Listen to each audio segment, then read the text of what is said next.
What's going on, everybody, and welcome back to another episode of Making Your Dreams Come True. As always, I'm your host, Zach Cronin, and today we're going to be talking about a trade that went down on Monday, a trade that I, and I'm sure many of you, never saw coming.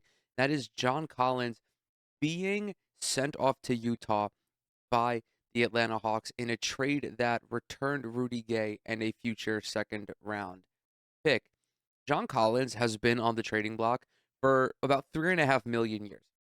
Every chance the Hawks got, they shopped this guy. Every trade deadline, every summer, literally every rumor mill when it came to the guys who are most likely to be traded, it's been Miles Turner and John Collins for the longest time. Everyone knows why this trade went down. This was simply a cost cutting measure by Atlanta. As you guys know, John Collins was the recipient of a massive contract extension, one that he has failed to live up to in terms of his production. And while we'll get to that more in a minute, it doesn't make sense for the Hawks to continue to pay somebody who is underperforming for them and also doesn't really fit into the game plan. So this is courtesy of ESPN's Adrian Wojnarowski. The Hawks are acquiring Rudy Gay and a future second round pick for Collins, who's owed $70 million over the next 3 seasons.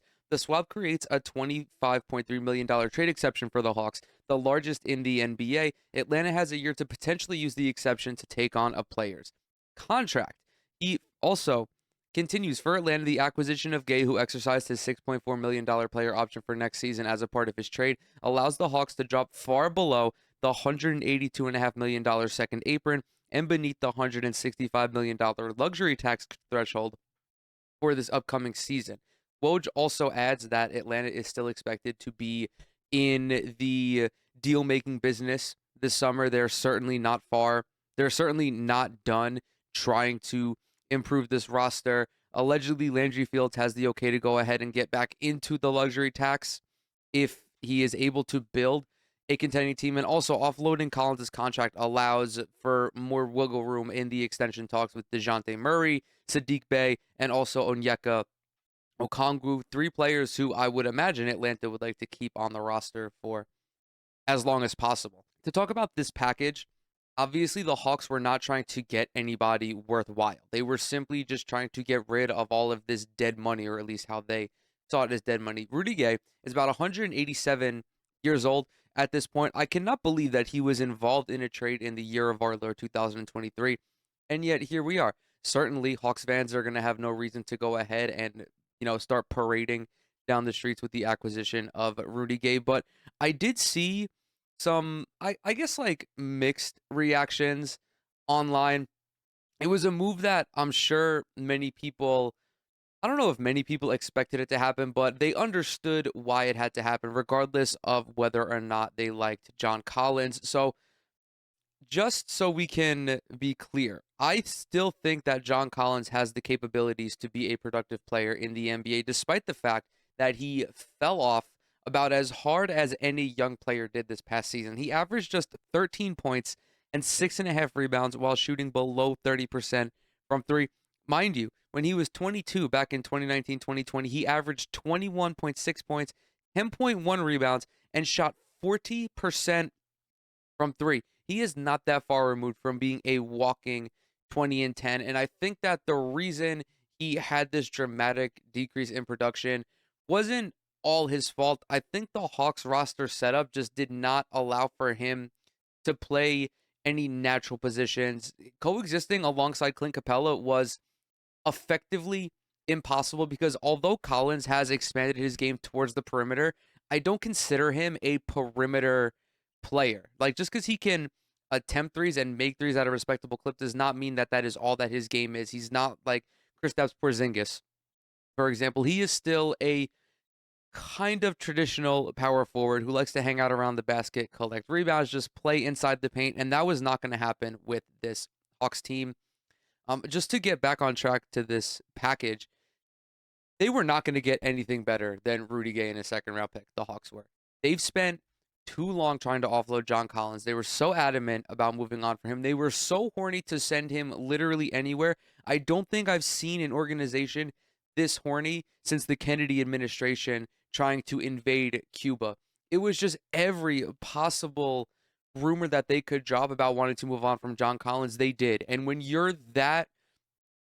you are so upfront about your willingness to trade, you're going to have no leverage in any situation. As we've seen in the past, the trades that are the biggest blockbusters and that, are the most surprising are the ones that aren't talked about that much in the rumor mill. And Atlanta has stayed as far away from silent as possible. In Utah, I think that John Collins will have a much easier time adapting and being able to play his game. I do know the Jazz have a steady rotation of forwards between Lauri Markkanen, Walker Kessler, John Collins, and then who did they draft? I forgot who they drafted on Thursday. Taylor Hendricks, another forward. So Will Hardy, I think, is going to start 4 power forwards this year and just see how it goes. But also going to Utah, having fewer expectations, being on a young rebuilding team, I think this will be a good reset for Collins, whom has been given up on by, I don't know if it's a large portion of the NBA audience, but a a decent chunk feel that probably feel that John Collins is washed despite the fact that he is only 25 years old. I don't know where Atlanta goes from here. They do have all of this money, but let's also not forget that this was the same organization that overpaid John Collins and then did everything in their power not to make him an integral part of their game plan. Because once you bring in Clint Capella, who I think is a fantastic center, especially for a team that is trying to make a deep playoff run, you have effectively neutralized John Collins and made it harder for the coaches to game plan for him. And on that note, this is also the same organization who has had like 5 coaches in the past 4 years or 4 coaches in the past 5 years. Since 2020, 2021, this is 3 seasons. Atlanta has had Lloyd Pierce, Nate McMillan, Joe Prunty, and Quinn Snyder all coach for them. That is 4 different voices in the locker room in 3 seasons. I legitimately think that Hawks ownership is lost and has no idea what the fuck is going on. And, maybe that's why they wanted to bring in Landry Fields. That's why they wanted to stop having to make all these fucking decisions because it just hasn't worked out for them. They're still mid. They're an average team at best right now. So I am not too confident in the Hawks' ability to build a contending team just because I think systemically, starting from ownership, they are, again, just fundamentally unaware of how to maximize this roster, despite the fact that they have good quality players. You have Trae Young, you acquired DeJounte Murray, you have Clint Capella, you have DeAndre Hunter. Like, there are people in this organization that do have a brain. I think that Landry Fields does have a brain. I think that Travis Schlenk does have a bit of a brain if they're allowed to operate autonomously.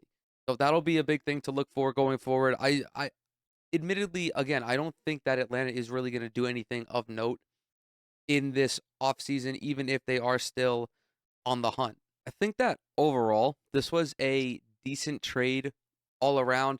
The Hawks did what they wanted to do. They finally got rid of Collins's bloated contract, and the Jazz took on a good young player, despite the fact that he may be a little overpaid at this point. But again, Collins is now in the position to breathe a little more life back into his career. I don't think that either team swung and missed on this trade. And to me, the wildest part about this deal is that it happened. As I mentioned in the intro, I thought that John Collins was going to become a statue in the Hawks locker room. I thought that there was nothing they could do to offload this man just because of how hard they were trying to do it over these past 3 years. But they went out and surprised me. And with that, I'm going to go ahead and close this episode out. As always, thank you guys so very much for coming to hang out with me today. Everything I'm associated with is down in the description box below. Twitter, Instagram, TikTok. Subscribe to the channel. Leave a like on this video if you liked it. Drop a comment as well. It really helps out with the algorithm. And with that, I'll catch y'all in the next one.